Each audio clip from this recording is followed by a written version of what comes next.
ونستعينه ونستغفره ونؤمن به ونتوكل عليه ونعوذ بالله من شرور أنفسنا ومن سيئات أعمالنا من يهده الله فلا مضل له ومن يضلله فلا هادي له ونشهد أن لا إله إلا الله وحده لا شريك له ونشهد أن محمدا عبده ورسوله أما بعد فأعوذ بالله من الشيطان الرجيم بسم الله الرحمن الرحيم يا أيها الناس اتقوا ربكم الذي خلقكم من نفس واحدة وخلق منها زوجها وبث منهما رجالا كثيرا ونساء واتقوا الله الذي تساءلون به والأرحام إن الله كان عليكم رقيبا يا أيها الذين آمنوا اتقوا الله حق تقاته ولا تموتن إلا وأنتم مسلمون يا أيها الذين آمنوا اتقوا الله وقولوا قولا سديدا يصلح لكم أعمالكم ويغفر لكم ذنوبكم ومن يطع الله ورسوله فقد فاز فوزا عظيما وقال نبينا صلى الله عليه وسلم الإثم حاك في نفسك اللهم صل على محمد وعلى آل محمد كما صليت على إبراهيم وعلى آل إبراهيم إنك حميد مجيد اللهم بارك على محمد وعلى آل محمد كما باركت على إبراهيم وعلى آل إبراهيم إنك حميد مجيد ربي اشرح لي صدري ويسر لي أمري واحلل عقدة من لساني يفقه قولي. அன்பார்ந்த எல்லாம் வல்ல அல்லாஹுவின் நல்லடியார்களே, சகோதர சகோதரிகளே, அல்லாஹ் சுப்ஹானஹு வ தஆலா நம்ம எல்லாம் கண்ணியமான ஒரு நாளிலே கண்ணியமான இடத்திலே ஒன்று சேர்த்திருக்கிறான். இந்த நாளில் இந்த இடத்தில் உள்ள ரஹ்மான் நம்ம எல்லாம் எவ்வாறு ஒன்று சேர்த்தாலும் அதே போன்று நாளை மறுமையில் ஜன்னத்துல் ஃபிர்தௌஸிலும் சொர்க்கத்திலும் நம்மையும் நம் குடும்பத்தார்களையும் ஒன்று சேர்க்க வேண்டும் என்கின்ற பிரார்த்தனையுடன் எனக்கும் உங்களுக்குமான இந்த உபதேசத்தினை ஆரம்பம் செய்கின்றேன். அன்பார்ந்த அல்லாஹுவின் நல்லடியார்களே, நாம் எல்லாம் அல்லாஹுவையும் மறுமை நாளையும் ஈமான் கொண்ட முஸ்லிம்களாக முஃமின்களாக வாழ்ந்து கொண்டிருக்கிறோம். நம் வாழ்க்கையில அதிகமாக கேள்விப்பட்ட இரண்டு வார்த்தைகள் முஸ்லிம், முஃமின். இந்த முஸ்லிம் என்று சொன்னால் என்ன, முஃமின் என்று சொன்னால் என்ன என்று நம்மிடத்தில் கேள்வி கேட்டோம் என்று சொன்னால் பெரும்பாலும் ஏறக்குறைய ஒரே பொருளைத்தான் தருகிறது. பெரும்பாலும் ஏறக்குறைய ஒரே குணத்தை உடையவர்களைத்தான் இது குறிக்கிறது என்றுதான் நாம் அறிந்து வைத்திருக்கிறோம். ஆனால் இந்த இரண்டிற்கும் மலையளவிற்கு வேறுபாடுகள் இருக்கிறது. ஒருவன் இஸ்லாமிய மார்க்கத்தை தழுவி விட்டான் என்று சொன்னாலே அவனுக்கு சொல்லப்படும் முஸ்லிம் என்று சொல்லப்படும். அதனால்தான் அல்லாஹ்வின் தூதர் ரசூலுல்லாஹி ஸல்லல்லாஹு அலைஹி வஸல்லம் சொல்வார்கள், மன் இஸ்தக்பல கிப்லதனா, நம் கிப்லாவை யார் முன்னோக்கி விட்டாரோ, மன் அக்கல தபீஹதனா, நாம் அறுக்கக்கூடிய பிராணியை யார் சாப்பிடுகிறாரோ, ஃபஹுவ முஸ்லிம், அவருக்கு முஸ்லிம் என்று சொல்லப்படும். அவர் இஸ்லாமிய தழுவி விட்டு அவர் உள்ரங்கத்தில் எதை வேண்டுமானாலும் வைத்துக் கொள்ளலாம், உள்ளே குஃப்ரை கூட வைத்துக் கொள்ளலாம். ஆனால் வெளிப்படையில் அவரை நாம் முஸ்லிம் என்றுதான் அடையாளப்படுத்த முடியும். அவரை காஃபிர் என்று ஒருபோதும் நம்ம சொல்லிவிடக் கூடாது. அவர் இஸ்லாமிய மார்க்கத்தை தழுவி விட்டேன் என்று சாட்சி சொல்லிவிட்டாலே, தொழுகைக்கு வந்து விட்டாலே, ஹலாலான உணவை சாப்பிட ஆரம்பித்து விட்டாலே அவருக்கு முஸ்லிம் என்றுதான் பெயர் சொல்லப்படும். ஆனால் இந்த முஃமின் என்ற வார்த்தை இருக்கிறது, இது முஸ்லிமை விட கொஞ்சம் மேலே இருக்கக்கூடிய ஒரு வார்த்தை. இந்த முஸ்லிமின் பண்பை விட கொஞ்சம் அதிகமான சில பண்புகளுக்கு சொந்தக்காரர்கள் இந்த முஃமின்கள். அல்லாஹ்விற்கு மிக நெருக்கமானவர்கள் இந்த முஃமின்கள். அப்ப நாமும் அந்த முஃமினுடைய பட்டியலில் சேருவதற்கு என்ன செய்யணும், முயற்சி செய்யணும்.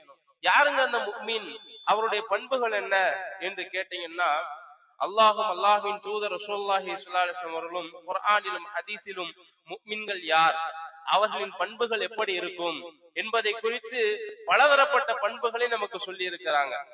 அதுல இந்த சுருக்கமான நேரத்துல அல்லாஹ் குர்ஆனில் ஒரு இடத்தில் தொடர்ச்சியாக ஒரு 5 பண்புகளை குறிப்பிட்டு சொல்லி காட்டுகிறார். அந்த பண்புகளை மட்டும் நாம் பார்ப்போம்.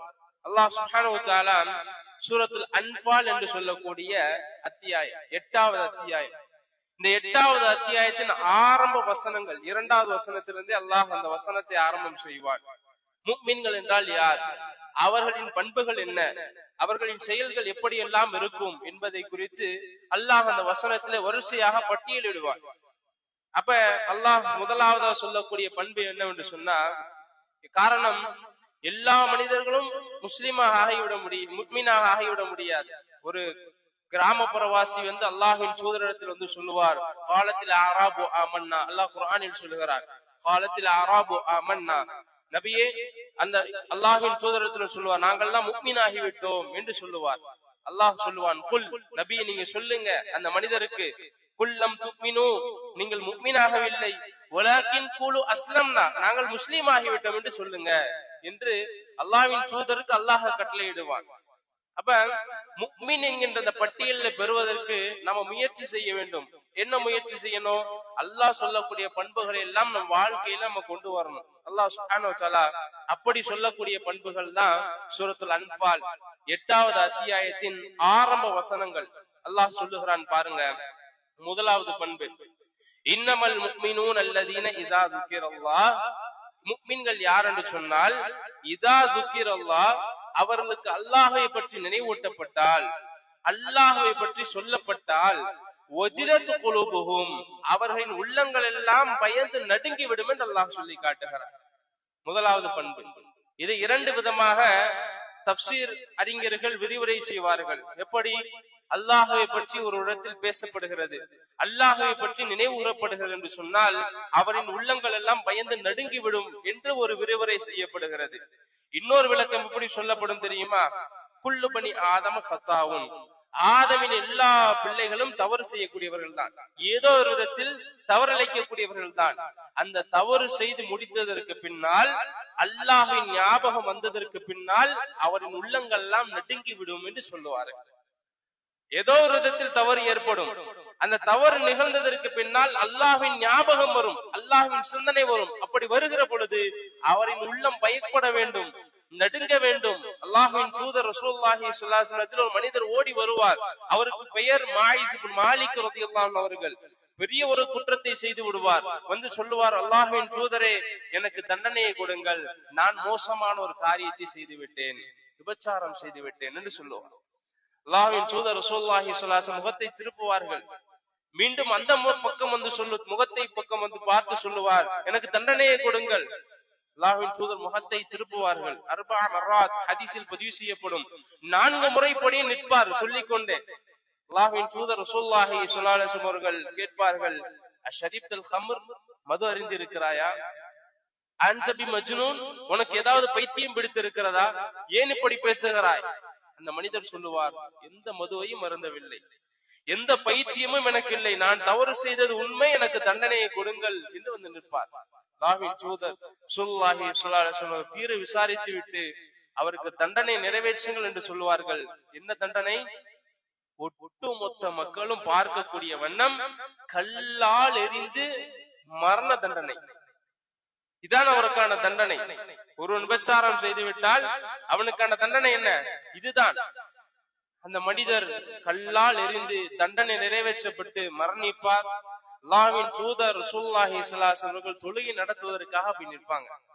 உமர் இப்னு கத்தாப் ரலியல்லாஹு அன்ஹு கையை பிடிப்பார்கள். அல்லாஹ்வின் தூதரே, யாருக்கு நீங்க ஜனாசா தொழுகை வைக்க போறீங்க? ஒரு மானக்கேடான அருவருக்கத்தக்க ஒரு காரியத்தை செய்த நபருக்கா நீங்கள் ஜனாசா தொழுகை வைக்க போறீங்க?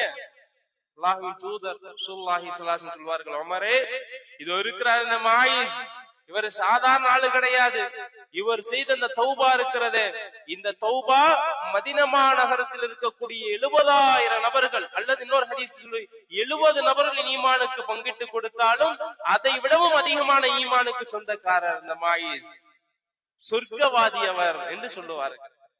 எப்படிப்பட்ட ஈமான் அந்த மதீனாவில் இருக்கிறது! அங்குதான் உமருடைய ஈமான் இருக்கிறது, அங்குதான் அபூபக்கரின் ஈமான் இருக்கிறது ரலியல்லாஹு அன்ஹுமா. இந்த ஈமானை விட மிகைக்கக்கூடிய அளவிற்கு தௌபா செய்திருக்கிறார் என்று சொன்னால், ஏதோ ஒரு உணர்ச்சியின் மிகுதியால் ஒரு தவறை செய்து விட்டார். அந்த தவறு செய்து முடித்ததற்கு பின்னால், அல்லாஹ்வின் ஞாபகம் வந்ததற்கு பின்னால் ஓடோடி வந்தாரே, எந்த மக்கள் யார் என்னை எப்படி நினைச்சாலும் பரவாயில்லை, யாரை என்னை எப்படி பேசினாலும் பரவாயில்லை, அல்லாஹ்விற்கு முன்னால் ஒரு தவறை செய்து விட்டேன், நாளை மறுமையில் அவனுக்கு முன்னால் ஒரு குற்றவாளியாக நிற்க கூடாது என்கின்ற விஷயத்தில தெளிவாக இருந்தார். வந்து யாரு என்ன பேசினாலும் என்ன நினைச்சாலும் பரவாயில்லை என்று சொல்லி பயந்து நடுங்கி ஓடி வந்து நின்றார். والذين اذا فعلوا فاحشة او ظلموا على انفسهم, முஃமின்களின் பண்பு, அவர்கள் பாவம் செய்து விட்டால் அல்லது தனக்கு தானே அநியாயம் செய்து விட்டால் ஸக்கருல்லாஹ், அவர்கள் அல்லாஹ்வை நினைவு கூறுவார்கள். ஃபஸ்தக்ஃபர் துனூபிஹிம், தங்கள் பாவங்களுக்காக அல்லாஹ்விடத்தில் மன்னிப்பு கேட்பார்கள்.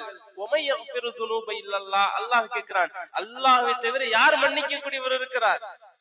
அப்போ முஃமின்களுடைய பண்பு அல்லாஹ் முதலாவதாக சொல்லுகிற பொழுது, அவர்கள் பாவம் செய்ததற்கு பின்னால், அவர்களுக்கு அல்லாஹ்வின் ஞாபகம் நினைவு வந்ததற்கு பின்னால் அல்லாஹ்விடத்தில் ஓடி வருவார்கள். அல்லாஹ்வை பற்றியான சிந்தனை அவர்களின் உள்ளங்களை எல்லாம் நடுங்க செய்துவிடும். முஃமின்களின் ஒரு பண்பாக இருக்கிறது. நம்ம செய்யக்கூடிய தவறு இருக்குதுல்லங்க, இந்த தவறை வைத்தே நம்முடைய ஈமானை பரிசோதனை செய்யலாங்க, சுய பரிசோதனை செய்யலாம். நம்ம வாழ்க்கையில் ஏற்படக்கூடிய தவறு இருக்குதா இல்லையா, இந்த தவறே நான் ஒரு முஃமினா அல்லது முனாஃபிகா? அல்லாஹ்வின் தூதர் ஸல்லல்லாஹு அலைஹி வஸல்லம் சொல்லுவார்கள், ஒரு முஃமின் ஒரு பாவம் செய்து விட்டால், ஒரு முஃமின் பாவம் செய்வான், தவறு செய்வான். எந்த அளவுக்கு என்று சொன்னால் அல்லாஹ்வின் தூதர் ஸல்லல்லாஹு அலைஹி வஸல்லம் சொல்லுவார்கள், யஸ்னில் முஃமின், ஒரு முஃமின் விபச்சாரம் செய்வான் என்று சொன்னார்கள். வாழ்க்கையில் நிகழும். ஆனால் அந்த தவறை செய்து விட்டால், ஒரு முஃமின் பாவம் செய்து விட்டால், அந்த பாவத்தை அந்த முஃமின் எப்படி பார்ப்பான் தெரியுமா? ஒரு பாலடைந்த மலைக்கு கீழால் நிற்பதை போல பயந்து கொண்டே இருப்பான். அந்த மலை எப்ப தன் மீது விழும், தன்னை அழித்து விடும், தன்னை சாகடித்து விடும் என்று பயந்து கொண்டே இருப்பானே, பாலடைந்த மலைக்கு கீழால் நிற்கக்கூடிய ஒருவன். அதே போன்று தான் செய்த தவறு தன்னை அழித்து விடுமோ, தன்னை இல்லாமல் ஆக்கிவிடுமோ என்று பயந்து கொண்டே ஒருவன் பயணிப்பான். இதே ஒரு முனாஃபிக், ஒரு நயவஞ்சகன் ஒரு பாவம் செய்து விட்டால், ஒரு தவறு செய்து விட்டால் அதை எப்படி பார்ப்பான் என்று சொன்னால், அல்லாஹ்வின் தூதர் ஸல்லல்லாஹு அலைஹி வஸல்லம் சொல்வார்கள், தன் மூக்கின் மேலால் இருக்கக்கூடிய ஈயை பார்ப்பது போல, அற்பமாக விரட்டுவது போல அவன் பார்ப்பான். இதான் முஃமினுக்கும் முனாஃபிக்கும் உள்ள வித்தியாசம்.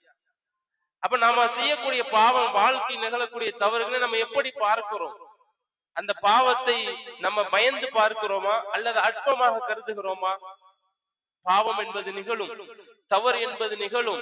அப்படி தவறு நிகழ்ந்ததற்கு பின்னால் அல்லாஹ்வின் சிந்தனை நமக்கு மீண்டும் வருகிற பொழுது நாம் உள்ளத்தில பயம் ஏற்பட வேண்டும், நம் உள்ளத்தில ஒரு பதட்டம் ஏற்பட வேண்டும். எப்படி என்னுடைய தாய் தகப்பனுக்கு அல்லது என் மனைவிக்கு ஒரு துரோகம் செய்கிற பொழுது எப்படி உள்ளம் பதறுமோ, எப்படி நடுங்க வேணும், அதை விட அதிகமான பதட்டம் என் ரப்பிற்கு நான் ஒரு துரோகம் செய்கிற பொழுது என் உள்ளத்தில் ஏற்பட வேண்டும். இதுதான் முஃமினுடைய முதலாவது பண்பாக அல்லாஹ் சுப்ஹானஹு வ தஆலா சொல்லி காட்டுகிறான். அல் இஸ்மு ஹாக ஃபி ஸத்ரிக, அல்லாஹ்வின் தூதர் ரசூல் ஸல்லல்லாஹு அலைஹி வஸல்லம் சொன்னார்கள், உன் உள்ளத்தை எது உறுத்துகிறதோ, உன் உள்ளத்தை எது தோண்டுகிறதோ அது பாவம் என்று சொன்னார்கள். இதுதான் முதலாவது பண்பாக அல்லாஹ் சுப்ஹானஹு வ தஆலா சொல்லி காட்டுகிறான். தொடர்ச்சியாக இரண்டாவது பண்பை அல்லாஹ் சொல்லுகிறான், வ இதா துலியத் அலைஹி ஆயாத்துஹு, அந்த முஃமினுக்கு அல்லாஹ்வின் வசனங்கள் ஓதி காட்டப்பட்டால் ஸாதத்துஹும் ஈமானா, அவர்களின் ஈமான் அதிகரிக்கும் என்று அல்லாஹ் சொல்லி காட்டுகிறார். முஃமின்களுக்கு அல்லாஹ்வின் வசனம் ஓதி காட்டப்பட்டால் அவர்களுக்கு ஈமான் அதிகரிக்கும் என்பதாக அல்லாஹ் சுப்ஹானஹு வ தஆலா சொல்லி காட்டுகிறார். குர்ஆனை பொறுத்த வரையில குர்ஆன் ஈமான் இல்லாதவர்களுக்கு ஈமானை கொண்டு வரும், ஈமான் இருப்பவர்களுக்கு ஈமானை அதிகப்படுத்தும். இதுதான் குர்ஆனினுடைய யதார்த்தமான தன்மை. ஈமான் இருப்பவர்களுக்கு ஈமானை அதிகரிக்கும், ஈமான் இல்லாதவர்களுக்கு ஈமானை கொண்டு வரும். அதான் குர்ஆன். மக்காவில ஆரம்ப காலத்தில் அல்லாஹ்வின் தூதர் ரசூல் ஸல்லல்லாஹு அலைஹி வஸல்லம் அவர்கள் அழைப்பு பணி செய்கிற பொழுது, ஏதாவது வெளிநாட்டில் இருக்கக்கூடிய அல்லது வெளி ஊரில் இருக்கக்கூடிய நபர்கள் மக்காவிற்குள் நுழைந்தால் அந்த குறைஷிகள் என்ன செய்வாங்கன்னு சொன்னா, காபிர்கள் வெளியிலிருந்து வரக்கூடிய அந்த தலைவர்கள், அந்த வியாபாரிகள் எல்லாம் சொல்லிடுவாங்க, முஹம்மதுன்னு ஒருவர் இருக்கிறாரு, அவர்கிட்ட மட்டும் ஒரு காது கொடுத்து கேட்டுறாதீங்க, சில மந்திர சொற்களை பேசுகிறார், சூனியம் செய்கிறார், ஜோசியம் செய்கிறார், அல்லது ஒரு பைத்தியக்காரர் என்றெல்லாம் வார்த்தைகளை பயன்படுத்துவார்கள். அவர் பேசக்கூடிய அந்த கவிதைகளை, அவர் ஒரு கவிஞர், அந்த கவிதையை கேட்டீங்க என்று சொன்னா நீங்க முஸ்லீம் ஆயிருவீங்க, இஸ்லாமுக்குள்ள போயிருவீங்க என்பதெல்லாம் அந்த குறைஷிகள் சொல்லிக் கொண்டிருந்தார்கள். அப்படித்தான் ஒரு முறை துஃபைல் இப்னு அம்ர் தௌசி என்று சொல்லக்கூடிய தௌஸ் குலத்தினுடைய தலைவர், தௌஸ் குலம் யார் என்று சொன்னா, இன்றைக்கு அபூ ஹுரைரா ரலியல்லாஹு அன்ஹு சொல்றோமே, ஹதீஸ் அறிவிப்பாளர் ஒரு ராஜா, ஹதீஸ்களை பெரும்பாலான ஹதீஸில் அறிவிக்கக்கூடிய அறிவிப்பாளர். அந்த அபூ ஹுரைரா ரலியல்லாஹு அவங்களுடைய குலமும் அந்த தௌஸ் குலம் தான். அவனுடைய பெயர் அப்துல் ஷம்ஸ் சக்ரத் தௌசி, இதான் அவங்களுடைய உண்மையான பெயர். இஸ்லாமுக்கு வந்ததுக்கு அப்புறம் அப்துல் ரஹ்மான் என்று மாற்றப்பட்டுச்சு. அதற்கு அப்புறம் தான் அபூ ஹுரைரா என்று புனை பெயர் சொல்லப்பட்டுச்சு. இதான் உங்களுடைய பெயர். அந்த குலத்தினுடைய தலைவர் இருக்கிறாரு, அவர் தான் முதல்ல இஸ்லாமுக்குள்ள வருவாரு. துஃபைல் இப்னு அப்ரு தௌசி இஸ்லாமுக்குள்ள எப்படி வருவாருன்னா மக்காவுக்குள்ள வருவாரு. வரும்பொழுது செய்தி அவருக்கு சொல்லப்படும், நானே பெரிய கவிஞர், என்னை விட பெரிய கவிதை இவர் பாட போறாரா என்று சொல்லி ரசூலுல்லாஹ் கிட்ட அப்படியே போவாரு. காபா கிட்ட உட்கார்ந்து ரசூல் ஸல்லல்லாஹு அலைஹி வஸல்லம் அவங்க குர்ஆனை படிப்பாங்க. அதை கேட்ட உடனே அப்படியே ஈர்க்கப்பட்டு குர்ஆன் வசனங்களை மீண்டும் கேட்டு அந்த இடத்திலேயே இஸ்லாமிய மார்க்கத்தை தழுவுவார். துஃபைல் இப்னு அம்ர் தௌசி அந்த இடத்திலேயே இஸ்லாமை தழுவி கொள்வார். குர்ஆன் ஈமான் இல்லாதவர்களுக்கு ஈமானை கொண்டு வரும். அதான் குர்ஆனுடைய யதார்த்தம். ஈமான் இருப்பவர்களுக்கு ஈமான் அதிகரிக்கும். அல்லாஹ்வின் தூதர் ஸல்லல்லாஹு அலைஹி வஸல்லம் ஒரு முறை அப்துல்லாஹ் இப்னு மஸ்ஊத் ரலியல்லாஹு அன்ஹு குர்ஆன் ஓத சொல்லுவாங்க. எனக்கு குர்ஆன் ஓதி காட்டுங்க. அப்துல்லாஹ் இப்னு மஸ்ஊத் ரலியல்லாஹு அன்ஹு சொல்லுவாங்க, அல்லாஹ்வின் தூதரே, உங்களுக்கு குர்ஆன் இறக்கப்பட்டிருக்கிறது, உங்களுக்கே நான் எப்படி ஓதி காட்டுவேன்? பிறர் ஓதி கொடுப்பதை விரும்புகிறேன், நீங்க ஓதுங்க. சூரத்து நிசாவை ஓதுவாங்க. 4வது அத்தியாயம் ஓதிக்கொண்டே வரும்பொழுது 40வது வசனத்தை அடைவார்கள். فكيف اذا جئنا بكل امه شهيدا وجئنا بك على هؤلاء شهيدا. அந்த வசனத்தை அல்லாஹ் சொல்லுகிறார், நபியே, ஒவ்வொரு கூட்டத்திற்கும் ஒரு சாட்சியாளரை மறுமையில் கொண்டு வருவோம். இதோ இந்த காபிர்களுக்கு சாட்சியாக மறுமையில் உம்மை கொண்டு வந்து நிறுத்துவோம் என்று அல்லாஹ் அந்த வசனத்திலே பேசவுடன் அப்படியே அழ ஆரம்பித்து விடுவார்கள். தேம்பி தேம்பி அழுவாங்க. தாடியெல்லாம் நனைந்து விடும். ஹஸ்புக், நிறுத்துங்க அப்துல்லா, நிறுத்துங்க என்று நிறுத்தி விடுவார்கள். குர்ஆனுடைய யதார்த்தம். அதே குர்ஆன் வசனங்கள் தான் இன்னைக்கு நமக்கு ஓதப்படுகிறது. அதே சூரத்து நிசா தான் நமக்கு தொழுகையில் ஓதப்படுகிறது. ஆனால் அவர்களுக்கு ஏற்பட்ட அந்த மாற்றம், அவர்களுக்கு ஏற்படுத்திய அந்த மாற்றம் நமக்கு ஏற்படவில்லை என்று சொன்னா என்ன காரணம்? அதே குர்ஆன் தானங்க, அதே வசனங்கள் தானங்க அவர்களுக்கு ஈமானை அதிகரித்தது, அவர்களின் உள்ளத்தில் ஒரு மாற்றத்தை ஏற்படுத்தியது. நம் உள்ளத்தில் ஒரு மாற்றத்தை ஏற்படுத்தவில்லை என்று சொன்னா என்ன காரணம்? பல காரணங்கள் இருந்தாலும் ஒரே ஒரு முக்கியமான காரணம் என்ன தெரியுமா? குர்ஆனை விட்டு தூரமாக இருக்கிறோம். குர்ஆனை விட்டும் மிக தூரமாக இருக்கிறோம். பாலடைந்திருக்கிறது. குர்ஆனும் பாலடைந்திருக்கிறது. அந்த குர்ஆன் இல்லாத இந்த உள்ளமும் பாலடைந்திருக்கிறது. குர்ஆன் வசனங்கள் யாரின் உள்ளத்தில் இல்லையோ பாலடைந்த உள்ளங்கள் அதெல்லாம். அதற்கு சிந்திக்க தெரியாது, நேர்வழி தவறான வழி என்று அந்த உள்ளத்திற்கு அறிய தெரியாது. அப்ப குர்ஆன் இல்லை என்று சொன்னால் அந்த உள்ளம் பாலடைந்த ஒரு உள்ளமாக என்ன செய்கிறது? இருந்து கொண்டிருக்கிறது. அப்ப குர்ஆன் ஒரு மாற்றத்தை ஏற்படுத்த வேண்டும் என்று சொன்னால் அந்த குர்ஆனோடு ஒரு தொடர்பு இருக்கிற பொழுதுதான் அல்லாஹ் சொல்லுகிறானே, வஇதா துலியத் அலைஹி ஆயாத்துஹு ஸாதத்துஹும் ஈமானா. குர்ஆன் ஓதப்பட்டால் அந்த குர்ஆன் மூலமாக அவரின் ஈமான் அதிகரிக்கும் என்பதாக முஃமினுடைய இரண்டாவது பண்பாக அல்லாஹ் இந்த வசனத்திலே சொல்லி காட்டுகிறான். மூன்றாவதாக தொடர்ச்சியாக அல்லாஹ் சொல்லுகிறான், வஅலா ரப்பிஹிம் யதவக்கலூன். அவர்கள் தங்கள் ரப்பின் மீதே தவக்கல் வைத்திருப்பார்கள், அல்லாஹ்வையே சார்ந்திருப்பார்கள். எந்த அளவிற்கு முஃமின்கள் அல்லாஹ்வை சார்ந்திருப்பார்கள் என்று சொன்னால், அல்லாஹ்வின் தூதர் ரசூல் ஸல்லல்லாஹு அலைஹி வஸல்லம் சொல்வார்களே, உங்களின் சிறப்பின் வாரம் இருந்தால் கூட அல்லாஹ்விடத்தில் கேளுங்கள் என்று சொல்வார்களே, அது போன்று அற்ப விஷயங்களுக்காக எல்லாம் அல்லாஹ்வை சார்ந்திருப்பார்கள். நம்ம என்ன நினைக்கிறோம்? எனக்கு ஒரு பெரிய தேவை இருக்கிறதா, அதுக்கு யா அல்லாஹ் நீ தான் உதவி செய்யணும். பெரிய ஒரு கடன் இருக்கிறதா, யா அல்லாஹ் நீ எனக்கு உதவி செய்யணும். அற்ப விஷயம், குழைத்த மாவிற்கு உப்பில்லை என்று சொன்னாலும், ஒரு செருப்பின் வாரம் இருந்தாலும் முதலில் அல்லாஹ்விடத்தில் கேட்க வேண்டும். சாதாரண விஷயத்திற்காக முதலில் அதற்கு வழியாக வேணால், அதற்கு வழிகாட்டியாக வேண்டுமானால் இன்னொரு நபரை அல்லாஹ் ஆக்கி இருக்கலாம். ஆனால் முதலில் யாரிடத்தில் செல்ல வேண்டும்? அல்லாஹ்விடத்தில் கேட்க வேண்டும் என்ற சிந்தனை நமக்கு வரணும். முதல்ல அல்லாஹ்விடத்தில் கேட்டதற்கு பின்னால் தான் அடுத்தவரிடத்தில் கேட்க வேண்டும் என்ற சிந்தனை நம்ம வாழ்க்கையில வரணும்.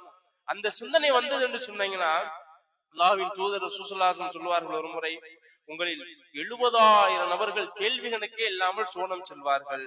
கேள்வி கணக்கே இல்லை, டைரக்டா சொர்க்கம். அல்லாஹ்வின் தூதரை மன்ஹும், யார் அவர்கள்? சஹாபாக்கள் கேட்பார்கள், யார் அவர்கள்? அவர்களின் பண்புகள் என்ன? அல்லாஹ்வின் தூதர் ரசூலுல்லாஹி ஸல்லல்லாஹு அலைஹி வஸல்லம் சொல்வார்கள், அவர்கள் ஓதி பார்க்க மாட்டார்கள், பறவைகளை வைத்து சகுனம் பார்க்க மாட்டார்கள், மாறாக அல்லாஹுவையே சார்ந்திருப்பார்கள். அப்படிப்பட்ட நபர்கள் சோனம் செல்வார்கள் கேள்வி கணக்கு இல்லாமல். ஓதி பார்க்க மாட்டார்கள் என்று சொன்னால், அல்லாஹ்வின் தூதர் ரசூலுல்லாஹி ஸல்லல்லாஹு அலைஹி வஸல்லம் தனக்குத்தானே ஓதி பார்த்திருக்கிறாங்க. ஓதி பார்ப்பது மார்க்கத்தில் இருக்கிறது. ஆனால் அல்லாஹ்வின் தூதர் குறிப்பிடக்கூடிய சொல் என்ன அர்த்தம்? இவர் ஓதி பார்த்தாதாங்க எனக்கு குணமாகும் என்ற நம்பிக்கை.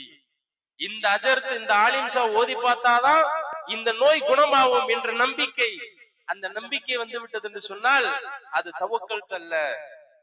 அதே போன்று பறவைகளை வைத்து சகுனம் பார்ப்பது என்று சொன்னால், அரபுகள் பல வகையாக சகுனம் பார்த்தார்கள். அம்புகளை வைத்து, பேப்பரை வச்சு, பல வகையா, அதாவது இந்த காகிதங்கள் போன்ற ஓலைகளை வச்சு பல வகையா சகுனம் பார்த்து காட்டுகிறார்கள். இன்றைக்கு நம் தவக்கல், நம் சமுதாயத்தினுடைய தவக்கல் எப்படிலாம் இருக்கு என்று சொன்னா, ஒரு கொஞ்ச நாளைக்கு முன்னாடி உறவினர்களுடைய வீட்டுக்கு ஒரு போயிருந்தேன். இப்ப போகும் பொழுது பாருங்க இப்படி எல்லாம் தவக்கல் வச்சிருக்கிறாங்க.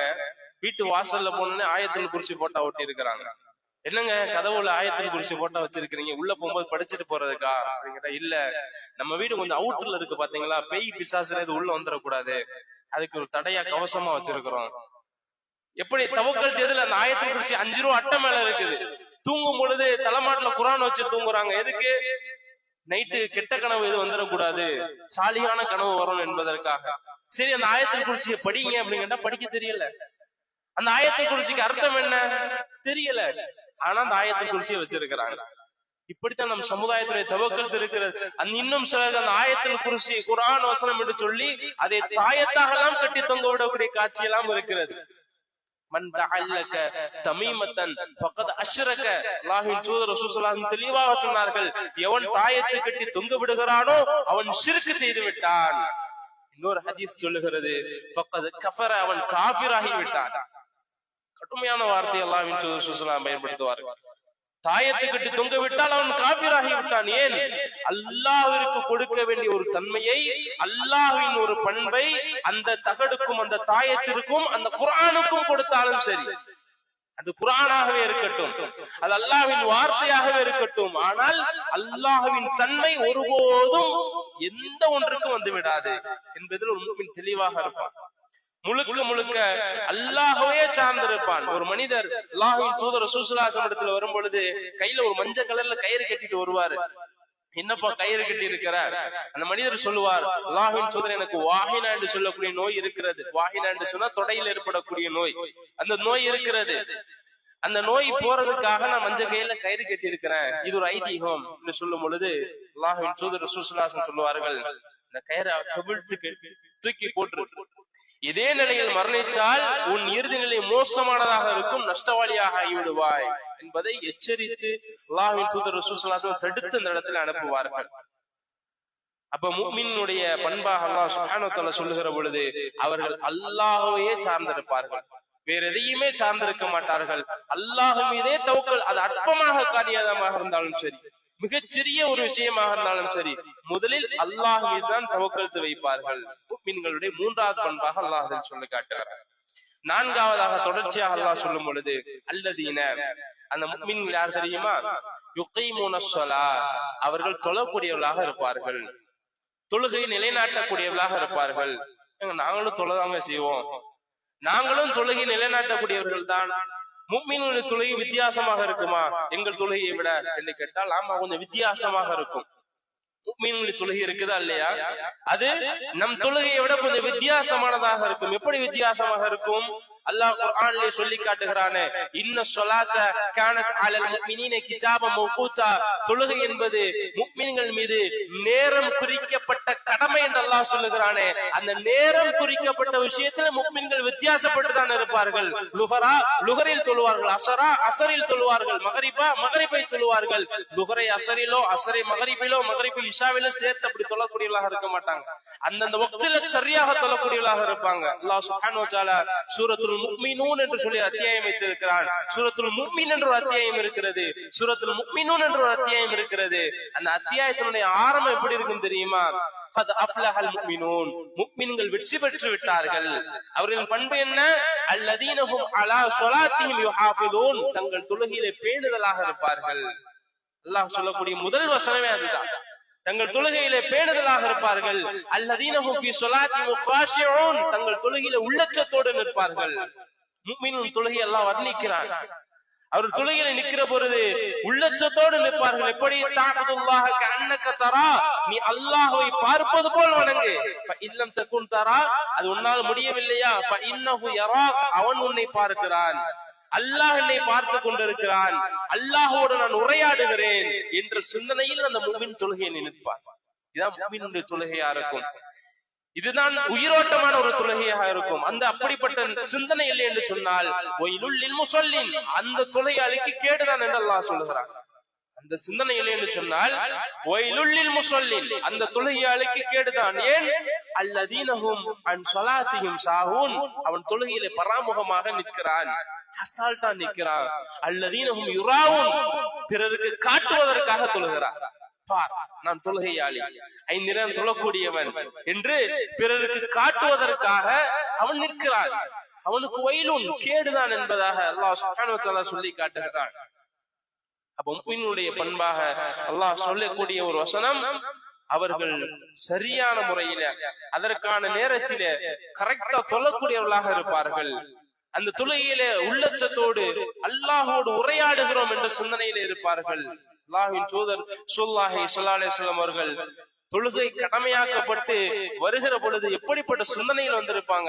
கடைசியில 50 நேர தொழுகை கடமையாக்கப்பட்டு சிறுக சிறுக குறைக்கப்பட்டு 5ஆக இறுதி முடிவு செய்யப்படுகிற பொழுது சொன்ன வார்த்தை என்ன? மூசா அலைஹிஸ்ஸலாம் இடத்துல, இதற்கு மேல் குறைத்து கேட்பதற்கு நான் வெட்கப்படுகிறேன் என்று சொன்னார்கள். இதற்கு மேல் என் ரப்பிடத்தில் குறைத்து கேட்பதற்கு நான் வெட்கப்படுகிறேன். எந்த நம்பிக்கையில் வந்தார்கள்? என் உம்மத்து 5 நேரத்தை கூட தொழாதா என்ற சிந்தனையில் வந்தார்கள் அல்லாஹ்வின் தூதர் ரசூலுல்லாஹி ஸல்லல்லாஹு அலைஹி வஸல்லம் அவர்கள். அப்படிதானே இல்லையா? இந்த 5 நேர தொழுகையை கூட என் உம்மத் தொழாமல் இருக்குமா என்ற சிந்தனையில் அல்லாஹ்வின் தூதர் ரசூலுல்லாஹி ஸல்லல்லாஹு அலைஹி வஸல்லம் இருந்தார்கள். ஆனால் இன்றைக்கு இந்த தொழுகையை வச்சே நம்ம உம்மத்தை பிரிச்சிடலாம். இவங்கெல்லாம் தின முஸ்லிம்கள், இவர்கள் வார முஸ்லிம்கள், இவர்கள் வருட முஸ்லிம்கள் என்று சொல்லி. அப்ப தொழுகையில சரியாக இருப்பதற்கு என்ன செய்யணும்? நம்ம எல்லாம் முயற்சி செய்ய வேண்டும். தொழுகையில ஒரு முஸ்லிம் சில நேரங்களை தவறு செய்வான், ஆனா முஃமின் சரியாக இருப்பான் தொழுகையில. இப்ப நாம எல்லாம் முஃமின் என்ற லிஸ்ட்ல போகணும் என்று சொன்னால் தொழுகையும் என்ன செய்ய வேண்டும்? நாம் சரியாக இருக்க வேண்டும். எந்த பண்புகளை எல்லாம் அல்லாஹ் சுப்ஹானஹு வ தஆலா சொன்னானோ அதையெல்லாம் வாழ்க்கையில அமல்படுத்தி நல்ல முஃமினாக வாழ்ந்து மரணிக்கக்கூடிய மக்களாக அல்லாஹ் நம்மை ஆக்குவானாக. ரப்பனா லா துஸிக் குலூபனா பஅத இத் ஹதைதனா ஹப் லனா மின் லதுன்க ரஹ்மா இன்னக அன்தல் வஹ்ஹாப்.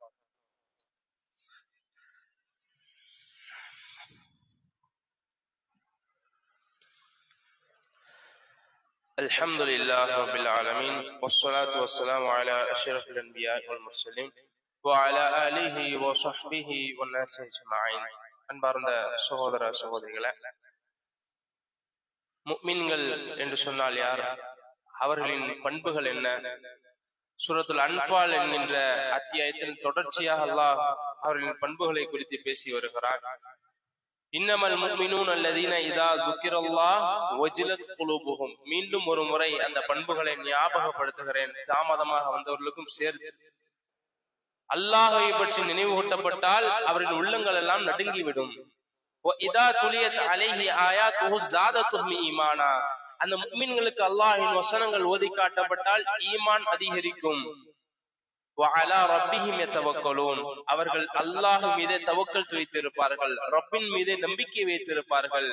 அல்லதீன யுகீமுன ஸலா, அவர்கள் தொழக்கூடியவர்களாக இருப்பார்கள் என்று 4 பண்புகளை சொல்லிவிட்டு 5ஆவதாக இறுதியாக அல்லாஹ் ஒரு பண்பை சொல்லுகிறான்.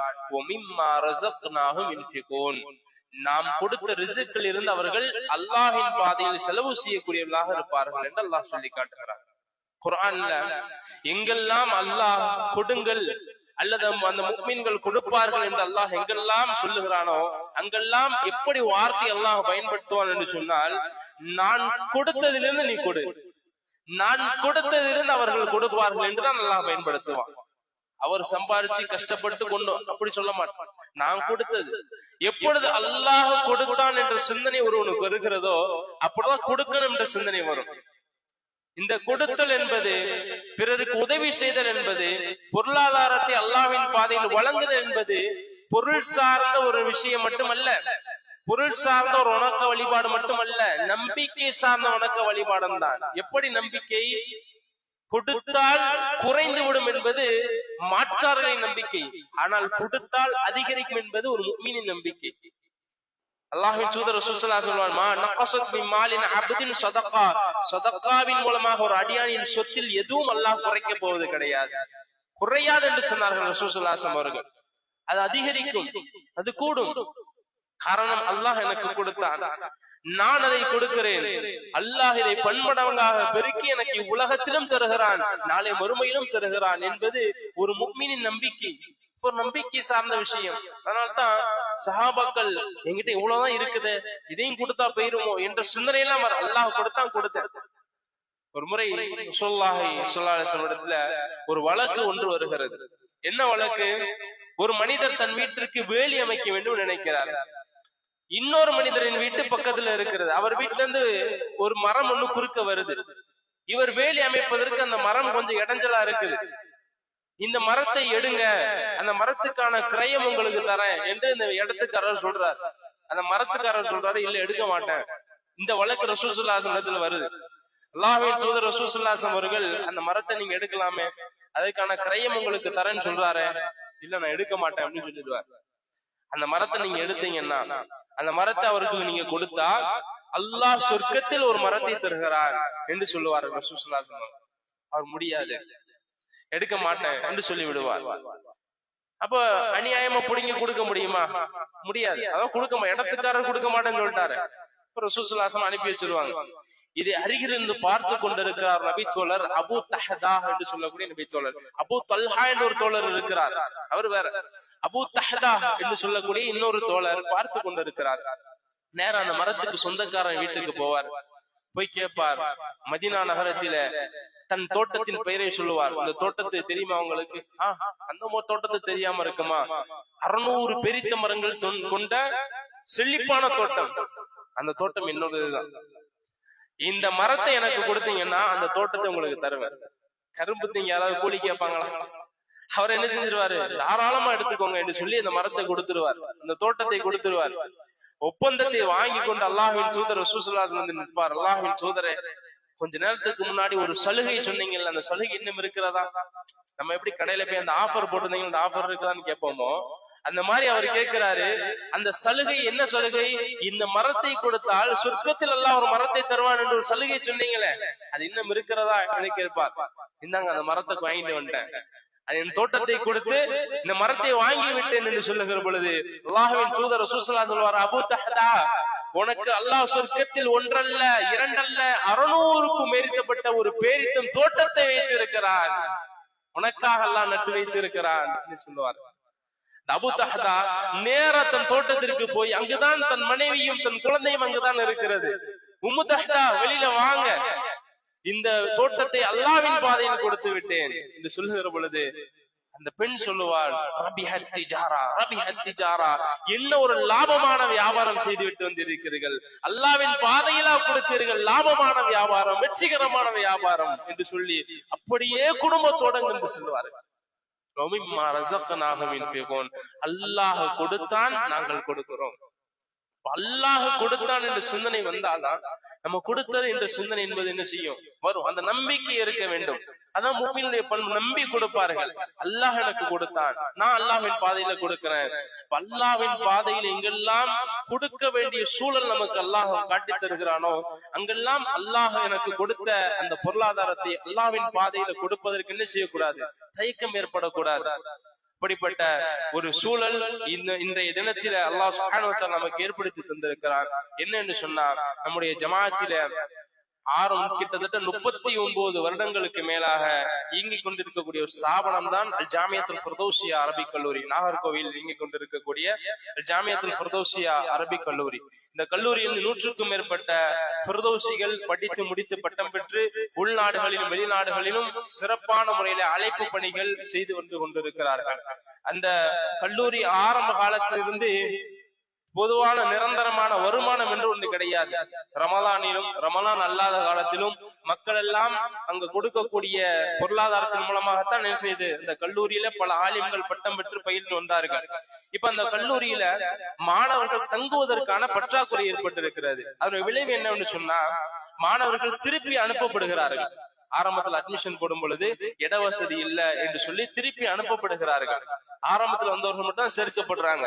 அப்ப மேல ஒரு இன்னொரு ஃப்ளோர் எழுப்பலாம் என்று சொல்லி 75 லட்சம் ரூபாய் எஸ்டிமேட் போட்டு இன்னொரு ஃப்ளோர் கட்டப்பட்டு கொண்டிருக்கிறது.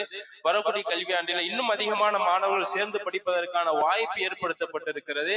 அதற்காக கிட்டத்தட்ட 75 லட்சம் ரூபாய் தேவைப்படுகிறது.